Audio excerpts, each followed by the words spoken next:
Assalamualaikum warahmatullahi wabarakatuh. Perkenalkan, nama saya Ning Salma, saya dari kelas 12 IPS 1. Pada video kali ini saya akan membahas dekarbosilasi oksidatif atau oksidasi piruvat. Tahapan ini sebagai tahapan yang penting karena tahapan ini merupakan penghubung antara glikolisis dan siklus Krebs. Yang pertama yang harus kita ketahui adalah di mana terjadinya proses dekarbosilasi oksidatif. Sebelumnya kita sudah tahu pada sel eukariotik kita akan menemukan nukleus yang biasanya digambarkan di bagian tengah. Selain nukleus terdapat juga organel yang disebut mitokondria. Mitokondria inilah yang dikenal sebagai organel yang memiliki membran ganda karena memiliki membran di bagian luar dan membran di bagian dalam. Pada mitokondria inilah tahap respirasi terjadi karena disinilah energi paling banyak dihasilkan. Tahap dekarbosilasi oksidatif ini akan menghantarkan hasil glikolisis dari sitosol. Kemudian dari sitosol menuju bagian dalam mitokondria yang disebut dengan matriks. Matriks inilah terjadinya siklus pair. Bagaimanakah proses dekarboksilasi oksidatif itu? Molekul piruvat yang dihasilkan glikolisis memiliki karbon 3. Nah, piruvat akan kehilangan karbonnya sehingga membentuk 2 karbon yang disebut senyawa asetil. Karbon yang hilang itu akan membentuk karbon dioksida dan akan meninggalkan sel sebagai output dari proses dekarboksilasi oksidatif.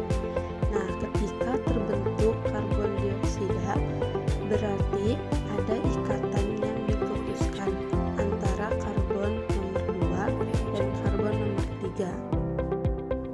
Ketika ada pemutusan ikatan, berarti ada elektron berenergi tinggi yang dilepaskan juga.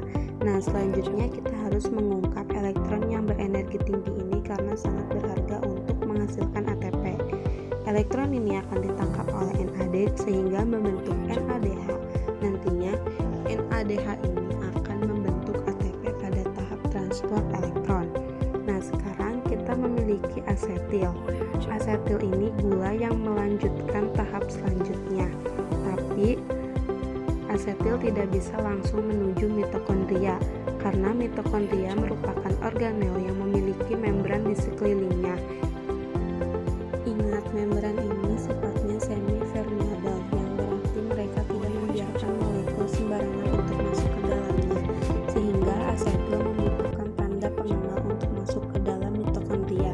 Tanda pengenalnya yaitu koenzim A atau CoA. Selanjutnya CoA akan terikat pada molekul asetil ini sehingga membentuk asetil CoA. Nah, asetil CoA ini yang akan diterima oleh mitokondria.